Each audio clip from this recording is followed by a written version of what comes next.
Ladies and gentlemen, I would like to start the works of session 2,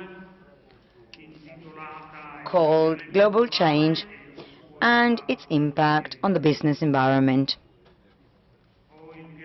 I have the pleasure of discussing this very interesting topic today with our distinguished guests, in particular with Georgios Katrougalos, Vice President of the International Association of Constitutional Law and former Minister of Foreign Affairs of Greece. Then we have Alberto Bradanini, Ambassador of Italy in Teheran from 2008 to 2012, and Ambassador of Italy in Beijing from 2013 to 2015. Then we have Francesco Sidoti, who often comes to this forum, an Italian sociologist. We will then have Igor Rogov, Chairman of the Commission on Human Rights of the Republic of Kazakhstan, and a member of the Venice Commission of the Council of Europe from the Republic of Kazakhstan.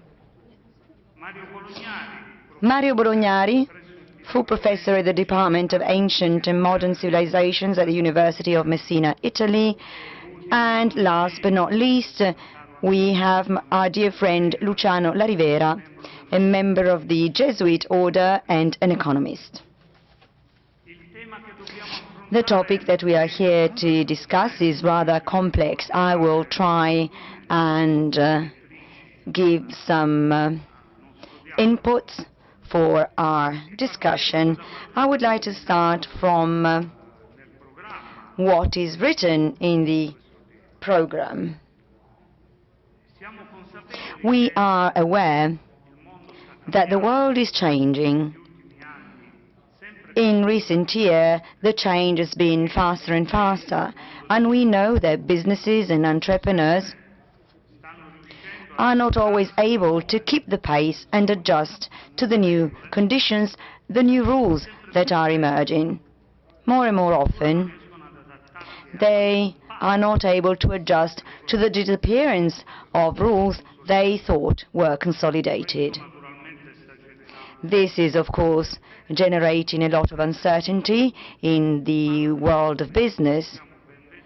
And also, as we can clearly see, in recent years, the world of business has shown an amazing ability of reaction. It's shown a strong resilience. So, during this session, we will try and understand what might be in the near future the geopolitical challenges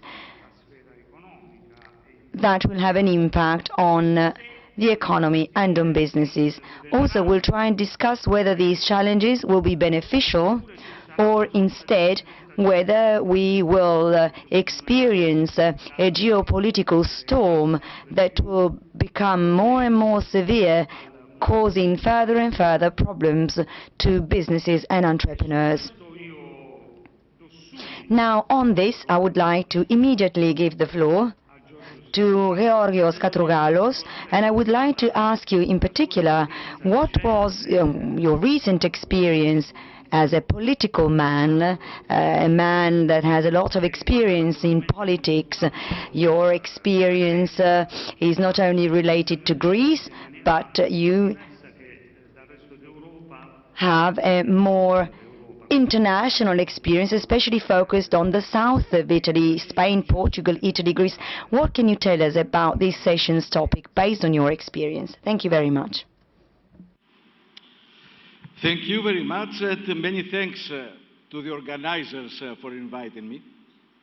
I am a strong believer in the huge potential of the Eurasian economic space. When I was Minister for the Economic Diplomacy of Greece, my country had been the first Western European one signing a Memorandum of Understanding and Cooperation with the Eurasian Economic Union. When later, in 2019, I became Minister of Foreign Affairs, Greece has become the 17th partner in the 16+1 scheme of cooperation of China with Central Europe. And we see that our contemporary world is exactly a multipolar one, facilitating this kind of economic and political partnerships. What's the basic difference between our world and, let's say, the bipolar of the Cold War? In a bipolar system, the gains of the one camp are the immediate losses of the other.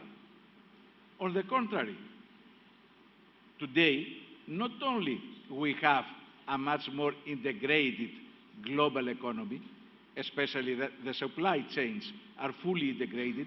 It is not possible to break them, to disintegrate them. Also, the political options of the countries are much more diverse. Have in mind, for instance, India, a member of the BRICS, but also a member of the Quad, a military alliance bringing together Japan, Australia, India, and the US. Have in mind that in the recent expansion of the BRICS, two of the closest allies of the United States in the Middle East, Egypt and the Emirates, joined the BRICS. Indians themselves, who have coined the term non-alignment, now they speak about multi-alignment. And the deputy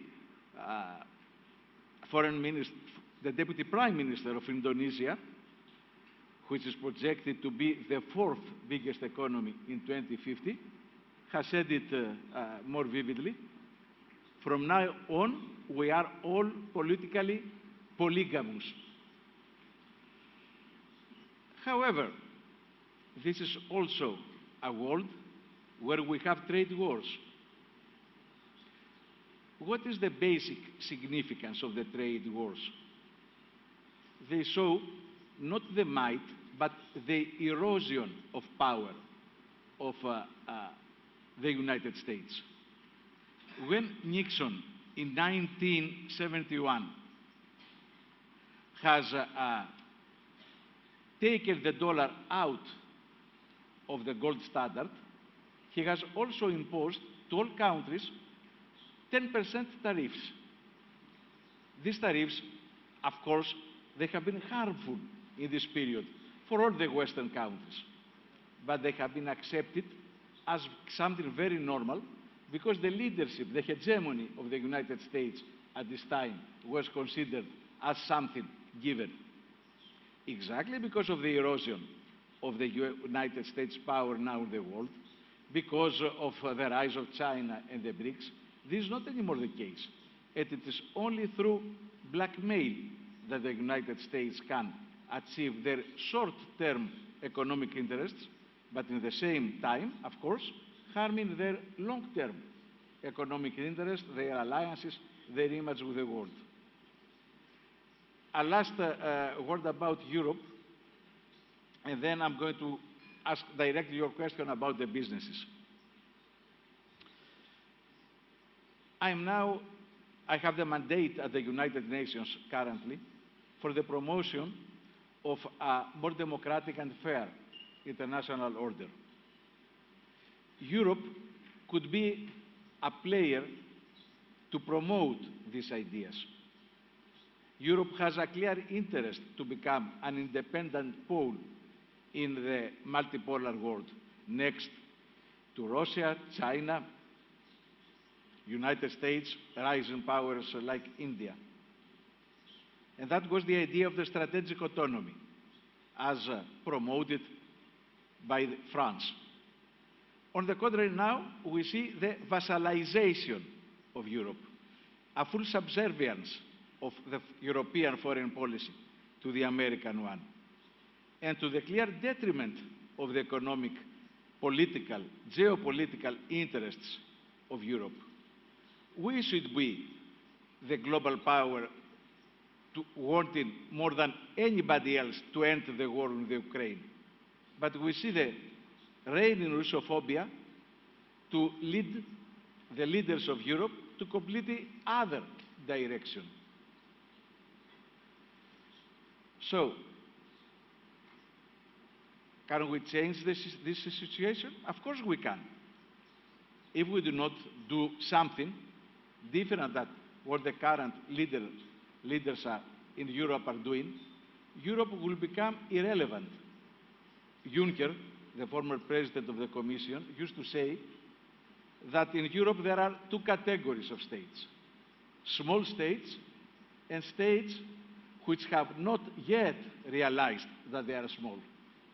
We must be united, and we must have a unique voice, both in the economic and the political arena. We must, for instance, now build a better agreement with China. We must try to have better relations with the European South. However, and I am ending for that because I have already spoken too much, for the enterprises, the current multipolar world is much more fertile. It gives more opportunities than a bipolar or a unipolar world. Still, the international global finance is governed by the G7, by the global north. But things are changing. Opportunities now in China, in Russia, in the global south are almost equal than those offered in the global north. So we must have an open global mind to believe in the power of the economy and to believe also in the power of the peoples to change the current world status quo. Besides the diplomacy of the states, there is the diplomacy of the people. The war in Vietnam ended partially because of the massive mobilization of citizens in the West. European countries have changed a little their perception about the genocide in Gaza after the massive mobilization in the European countries. So let's be confident in our collective and our individual might to change the world. Thank you.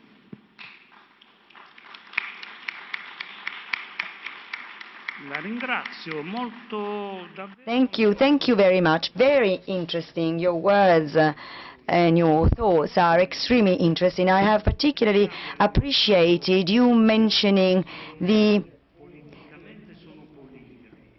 expression political polygamy.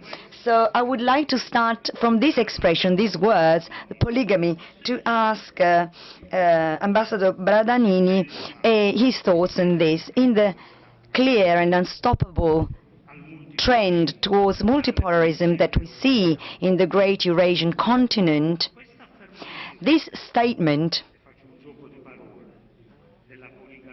of this political polygamy, does it go hand in hand or not with the current trend that we see? In other words, are we really faced with what we see as a completely transformation of the geopolitical system in the Eurasian continent and beyond? But is it really just a matter of being politically polygamous, or is it something more? Thank you very much for this introduction, and thank you for your question. First of all, I would like to thank Professor Antonio Fallico, the driver of this forum, and I would like to thank all the organizers and all the people who are behind the scenes making this event possible. Thank you to the Turkish government that is hosting us in this beautiful city. Thank you very much. In the few minutes that I have, I would like and try to answer your question, my dear friend, but let me start from another consideration. According to some, politicians never believing what they say, whereas diplomats never say what they think. Sometimes diplomats do say what they think, though. It depends on what they say. The difference might be in the way you say it. You know, you might want to say diplomatically, creating bridges. Professor Fallico mentioned the word bridges in a city like Istanbul. That is a bridge. Istanbul is a city that connects two continents, as we said. But I would like to add one other thought. Sure, we are here two continents, or instead, is it just one continent? We learned that we had Europe on the one side and Asia on the other, because in the past, distances were very long. Marco Polo took months to get to China. Now, in 8 hours, you can travel from Milan or Frankfurt to Beijing or Tokyo. So distances are much shorter now. And so we can look at maps and see that it's only one continent, really. The Euro-Asian mass is just one. It is an infinite and endless space that is at the same time a tangible space, because borders matter and geography matters a lot on the political and economic level, and also in military terms, but also in ideal terms. Many decades ago, when the Soviet Union collapsed, we already saw this open possibility. Russia, the heir of the Soviet Union, albeit with a smaller territory, embraced this strategic approach, this wonderful strategic approach, which instead the West rejected, led by the United States. That new perspective would have opened an era of stability, cooperation and prosperity for the peoples and nations of the region, and it would have also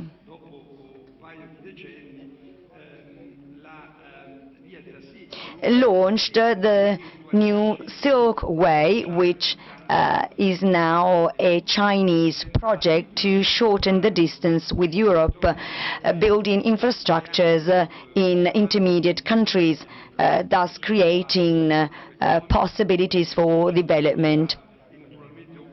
And this, of course, opens up business and trade opportunities for our small, medium and large enterprises.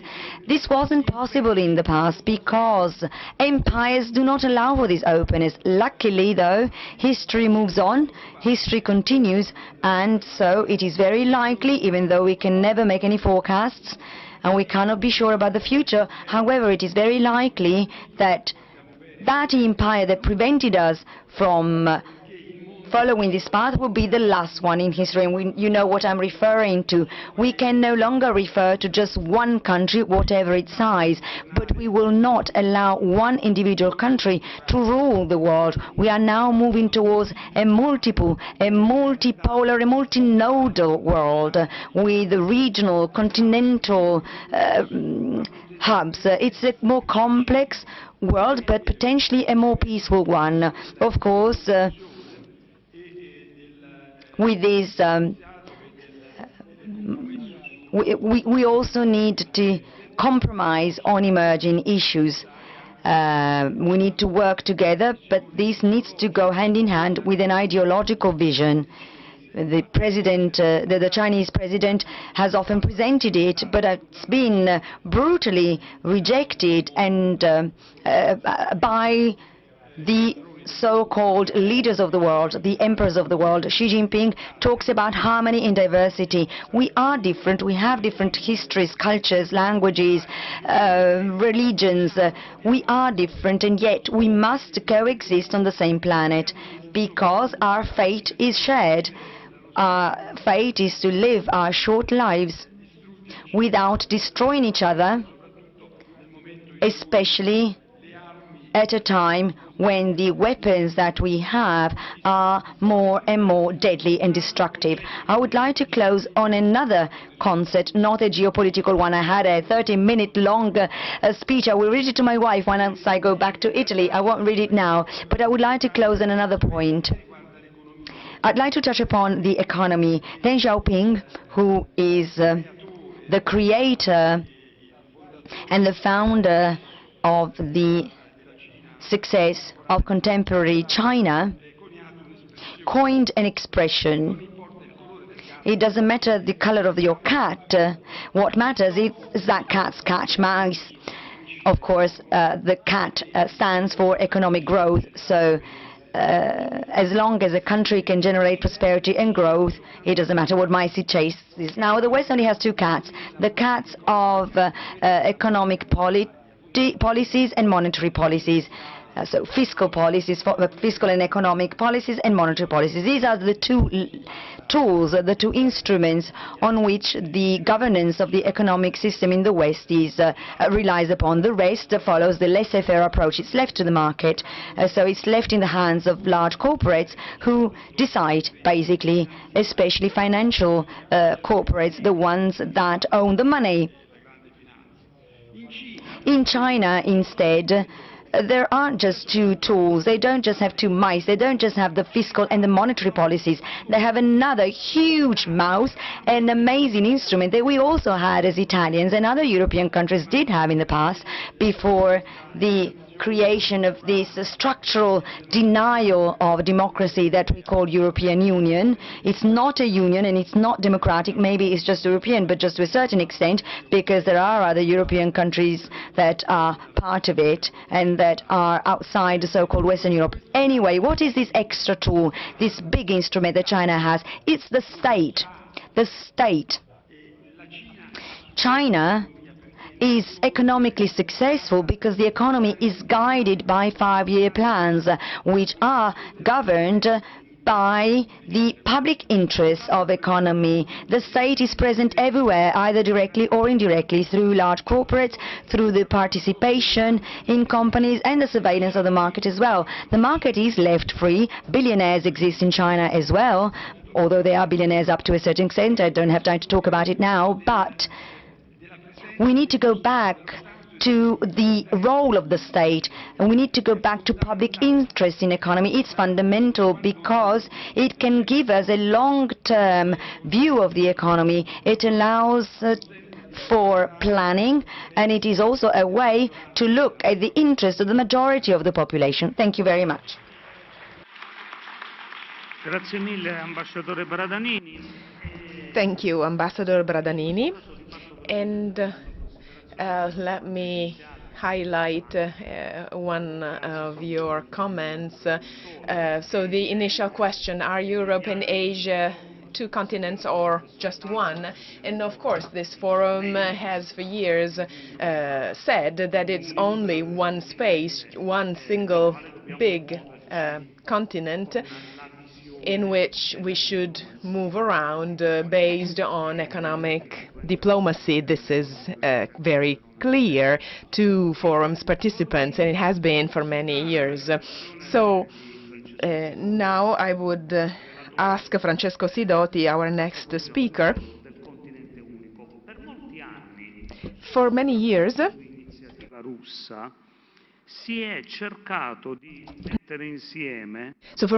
we've tried and create a single area, single space for business, for transport, from for people from Lisbon to Vladivostok. And of course it was an initiative by President Putin. There was a time when even Italy believed in it, not just Russia. But I believe this center has been shifting eastward now, and perhaps we should now talk about a space that goes from St. Petersburg to Jakarta.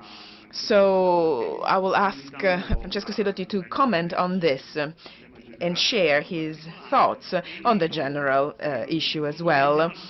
And I would like to invite him and all the speakers to follow the time indications we are given. Well, thank you and good day to you all. It's an honor for me to participate in such a constructive meeting. Let me answer your question. Our topic is the business environment. Now, the business environment needs many elements in order to grow. And first of all, it needs a adequate political leadership. Leadership that is able to build a favorable context where business can grow, where entrepreneurship can be developed. But it's not always the case. As Professor Fallico mentioned this morning, in Turkey, we see an extraordinary, a wonderful example. In this country, a political and institutional context has been built that is probably the single largest political success in recent years. Turkey has grown in terms of importance in the Mediterranean area, in the Middle East, in the Caucasus area, in Africa, in Asia. Turkey has grown in geopolitical terms, as we said, and it has achieved many successes in terms, in military terms, in diplomacy terms, and even the most critical stands, for example, in terms of the Gaza issue, that I am sure the Israeli government didn't appreciate, but even from the point of view of Turkey, that is a success. And indeed, things are developing more in the way of Turkey than expected, probably. So, as we heard this morning, the main goal has always been to keep a dialogue open with everyone, building an environment, a political and environmental environment of dialogue with everyone, with Europeans, with Ukrainians, with everyone. And in doing this, Turkey has really achieved a lot. It is greatly successful, especially compared to other countries. On the other hand, there is another political system that hasn't achieved any success. And I'll be very brief, unfortunately, for lack of time. Dmitry Petrov recently said that the European Union is literally gone mad.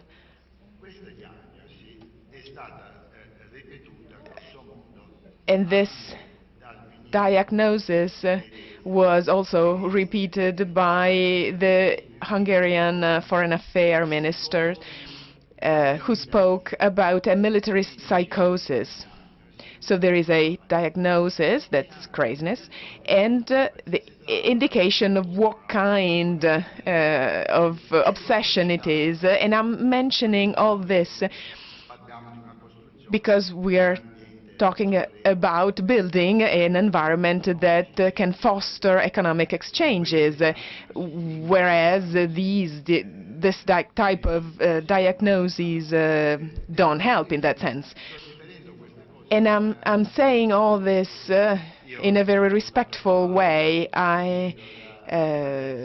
When I was a child, I read Erasmus talking in very positive terms about craziness. So in praise of folly, he wrote.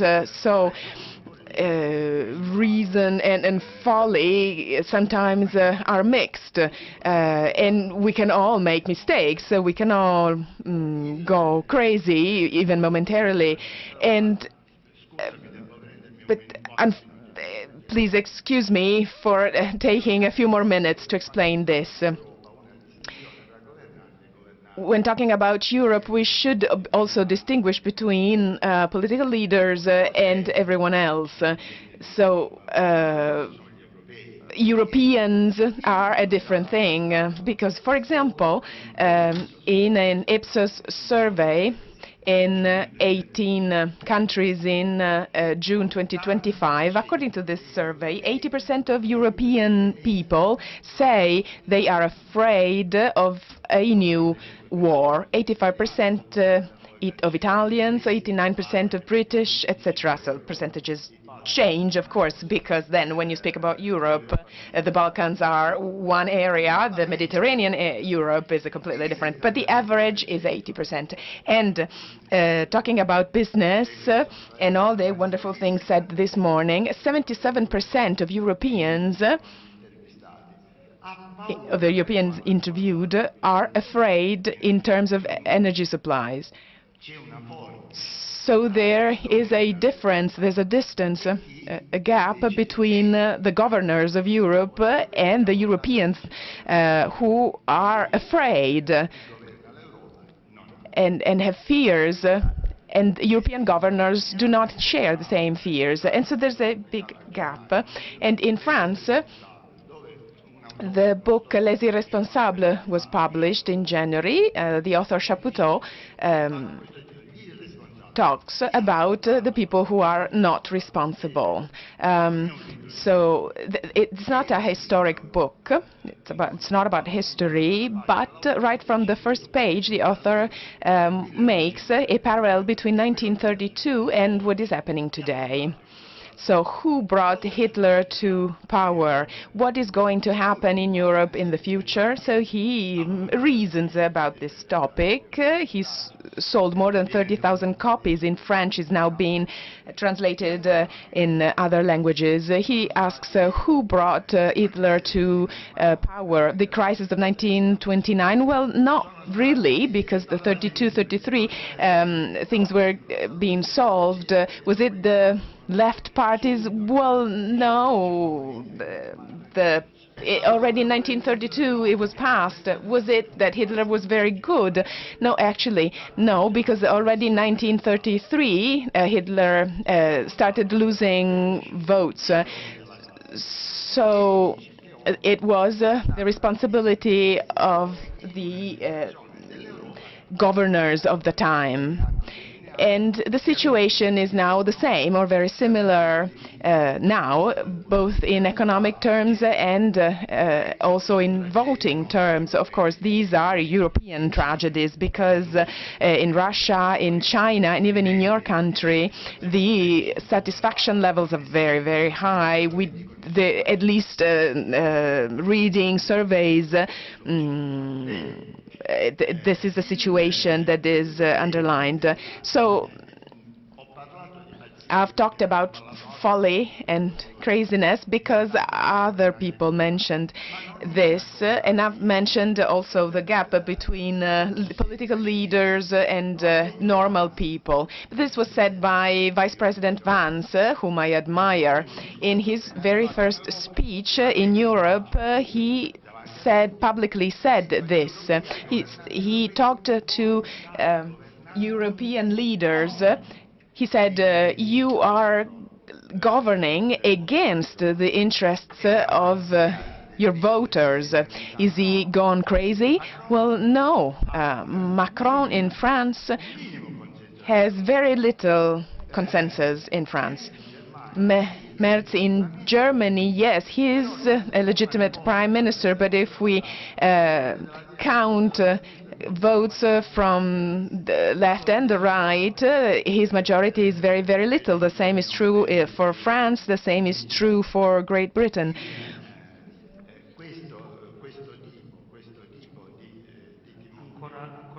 You have 1 minute left. Okay, let me close with this then, mentioning Baslavik, who was an expert in craziness, and he said, he talks about an experiment. So you take two great psychiatrists, and both were told, you are about to meet a person who says he is a psychiatrist, but he's crazy. Talk to him. We want to understand what kind of craziness, what kind of illness they have.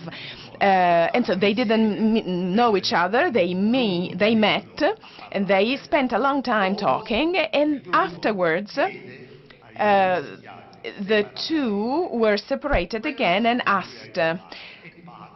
And they were asked, was the other one crazy or was he reasoning well? And both gave the same answer. The answer was, the person I talked to was not crazy. He's truly crazy. He is dangerous. He thinks he's a psychiatrist. He's really a dangerous person. Okay, and, well, nobody's laughing, unfortunately. I will maybe explain it more later. But we have to close. So let me conclude. What does it mean to be crazy? Being crazy means that we think we are absolutely right and that the other people are demons. They want to destroy us. They want to move war. And that's craziness. Thinking that we are very wise and diminish all others. Yet, wisdom means recognizing that we all have moments of craziness, that we can all make mistakes, and we can all have our problems, and as Turkey shows, the right method is reasoning with others, being open to dialogue, having one's own reasons, like Turkey has. But unfortunately, yes, we have to close. Thank you. Thank you very much. So, without any further introduction, I will leave the floor to Igor Rogov, thanking him for his speech. Good afternoon, dear friends, dear colleagues, dear participants of the Verona Eurasian Economic Forum. Let me be frank with you.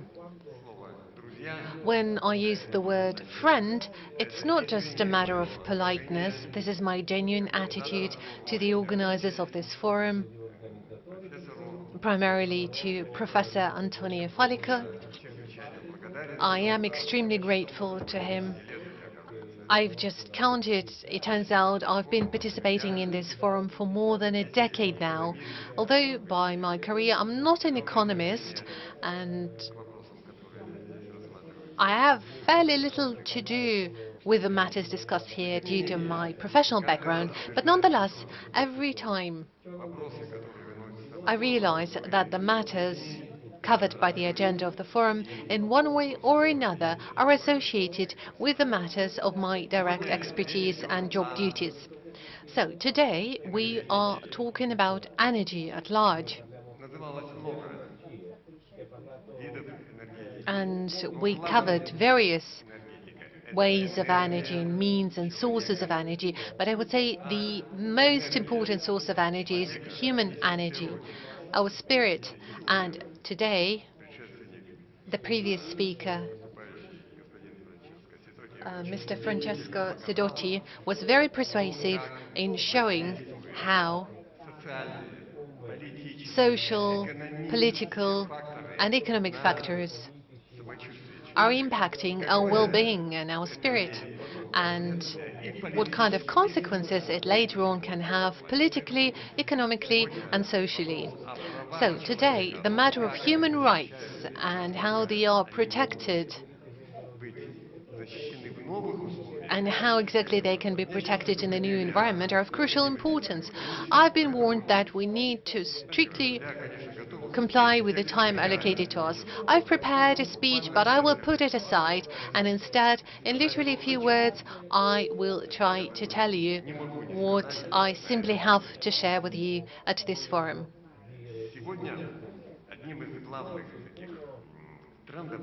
Today, one of the major trends in human development that we see is development of AI, massive digitalization, and so on and so forth. So how exactly the law is governing those processes? I would say there are several potential approaches in the world to regulate artificial intelligence and general digitalization. Some countries like the United States of America, People's Republic of China, and others believe that regulation has to be minimum, because any kind of interference in those processes would try to restrain scientific progress, which is bad.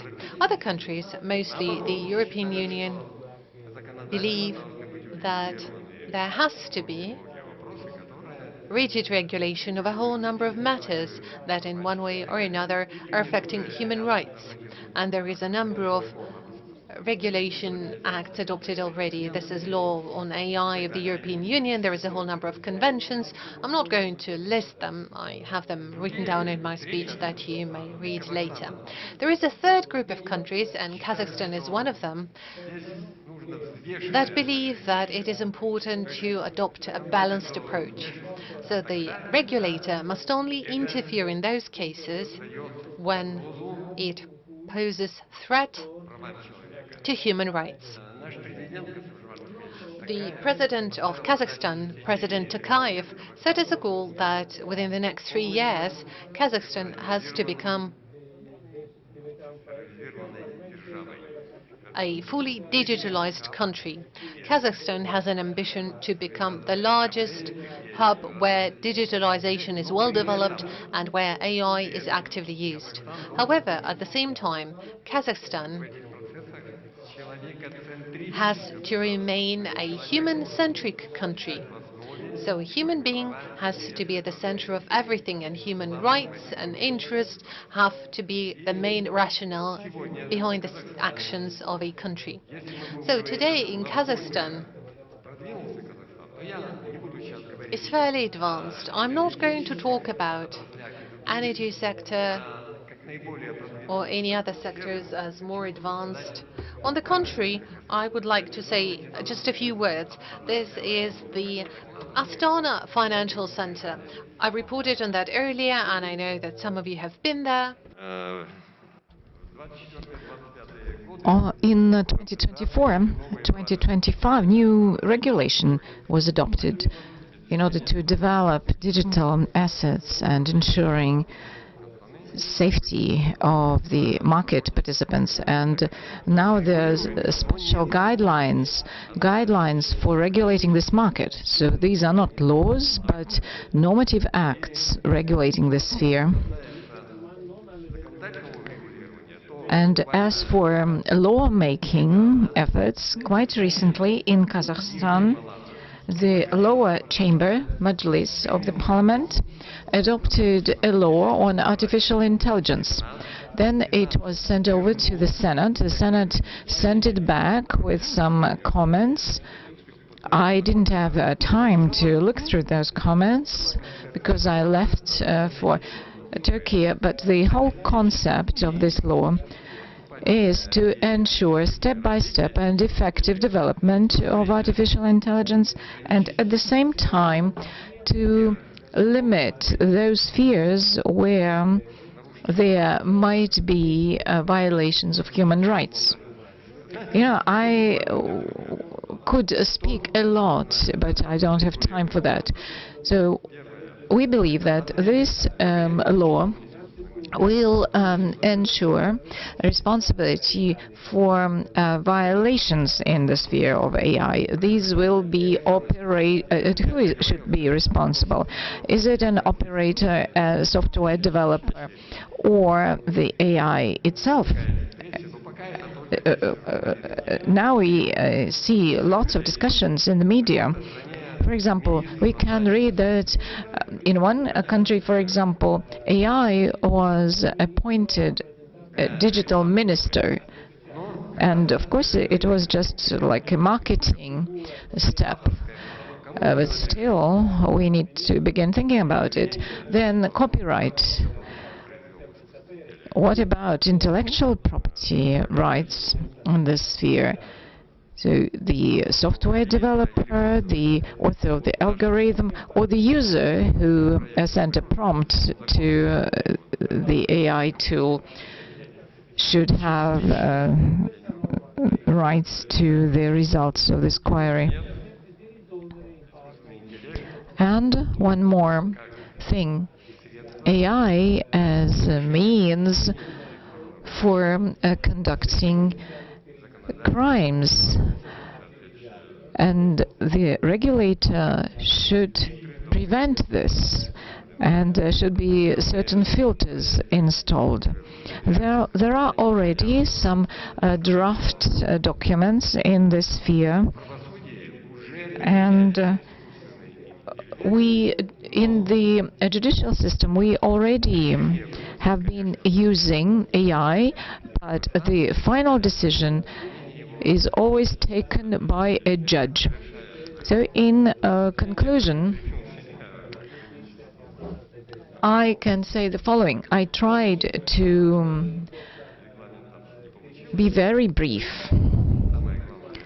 The most important thing is our striving for human-centric initiatives, and I'm sure this is shared by representatives of all the countries. And I would like to thank the organizers for this important platform we all can use to exchange opinions. Thank you very much. Thank you very much. And now let's move on to the next speaker, Professor Bolognari. Thank you very much. I will try and stick to the 5 minutes that I am allowed. You don't see it, but we have a timer with a countdown. It's quite upsetting, but I will try and stick to the time allocated to me. Now, I was thinking of this presentation, and I took as a reference one of the indicators of the factors for economic development, namely literacy. It might be quite odd to pick literacy as a topic to present during an economic forum, but instead I think it is very important to remember that in 1958 UNESCO gave a definition that might need to be updated today, and it could be one of the topics for the next years of your association, Conoscere Eurasia, because the definition of literacy given by UNESCO is the person who is able to write and read, understanding the meaning of a short report of everyday facts. This is the definition of literacy. Now you see that the specific functionalism of this definition is very clear and points at something that has to do with democracy, with citizenship rights, with the achievement of social equality. Why in 58 did UNESCO give this new definition? Well, because the world coming out of the World War II, and especially in the time of decolonization or new colonialism, inevitably was a world with a big burden. The world had huge continents where the illiteracy rates were above 90%.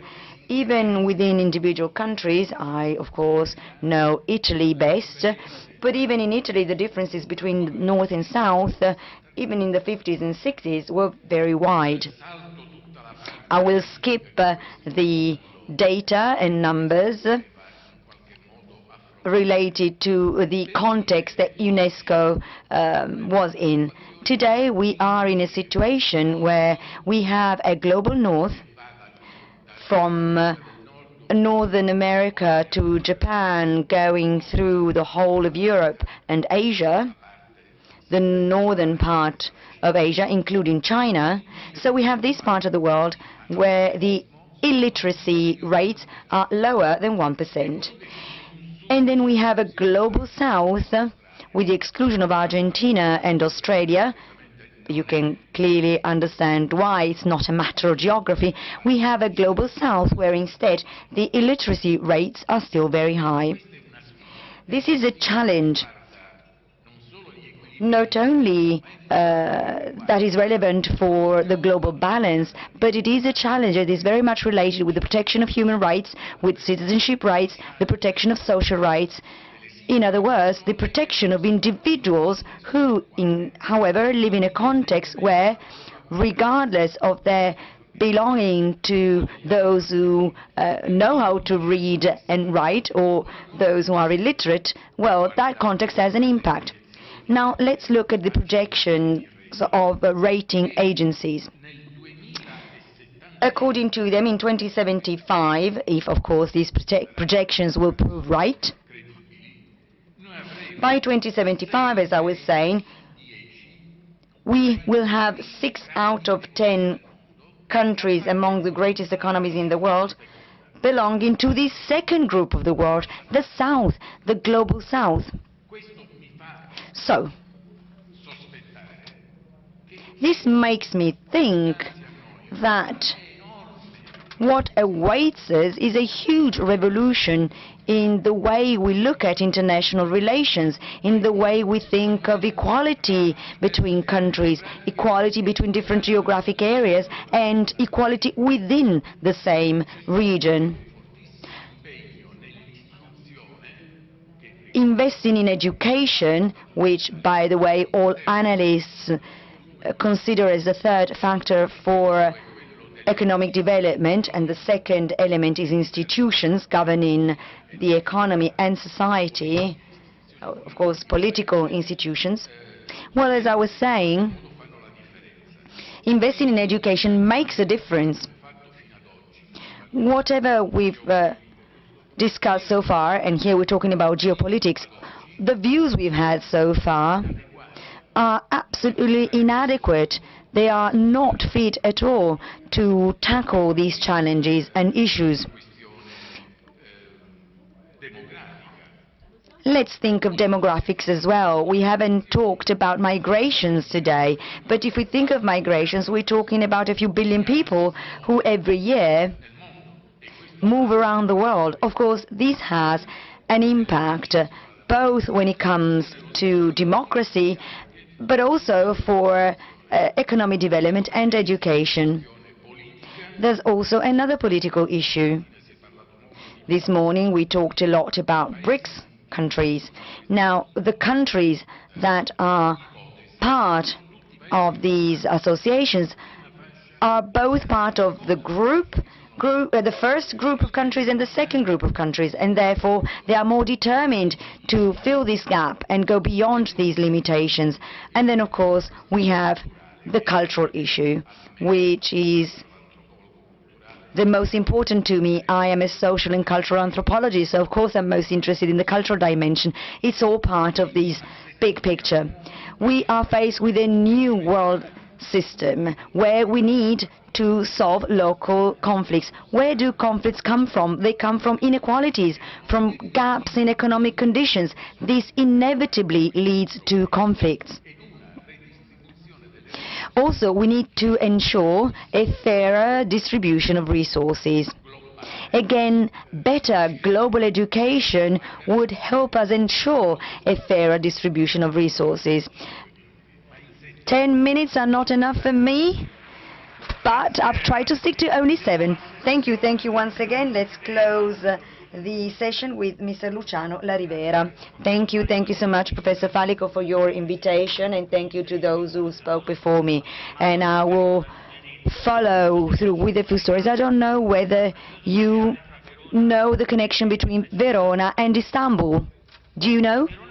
In 312, in Verona, there was a battle. Constantine won. Had he lost against Maxentius, we wouldn't have had Constantinople, which was founded in 1,700 years ago. I'm saying this because Constantine had a Greek mother. He was born in Serbia. He spoke Latin. That was his mother tongue. And Constantine somehow, and he was the Pope. He was, because the title of Pope, of Pontifex, in fact, he was the maximum Pontifex, a Roman emperor, told the Roman bishop that he could use that title. So this is a pontific city even before the Pope came to Istanbul for his first international visit. This is a city that is essential for Europe, for the world, for our civilization. Now, the Ottomans came here and asked, what place is this? And they said, Rome. The Greeks were called the Romans. Being Romans meant being people who wanted to integrate, to connect. They built bridges over the Mediterranean and in the Balkans, all the way to Russia. We have a shared tradition which says that none of our countries is second to anyone else in terms of culture, social progress, science, language, and so on and so forth. In this city, the bishop was Giovanni Chrysostophos, who is fundamental in the Orthodox liturgy, a great saint, one of the fiercest preachers of social justice. He said, in front of the emperor who was building hospitals and buildings for the homeless, and he said, and this is a very beautiful thing. I mean, he said, this is a beautiful thing, but you had a bed before, you had a space to host those who are homeless. Now you're giving it to the state, and so you're not giving up social justice, you're giving up charity. And in society, if there's no charity, things can't work. In Italy, we often say that Rome means love. If you change the letters, R-O-M-A, it sounds like amor, love, amore. Albano will sing about love. Now, the love for the life of the foreign. Life is fragile. Professor Falico was mentioning it as well. Fragility, vulnerability, it is something that we find in all our powers. What are the costs of our development? There are profits and losses, but you know, progress also means unemployment, poverty, inefficient, expensive, financial and real estate bubbles, finance that is disconnected from people, a lot of inflation which depends on imports and exports. This is our reality. We live in poverty, and that's why we are the same and we're different. We have our identity.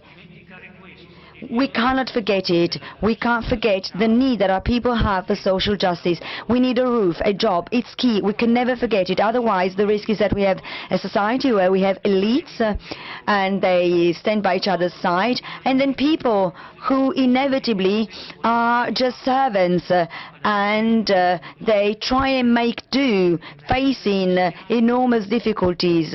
We have slaves and people who can't do anything because they're excluded. Pope Francis talked about human waste. Now let's look at the world from their perspectives. We talked about the global south, but let's also think of the young generations. They are left out. Please listen to what the Pope will say once he will come and visit Turkey, because he will speak and he will try and be ecumenic. Let's remember the perspective, the point of view of the poorest. We mentioned about illiteracy, the need for culture. We talked about tourism as well.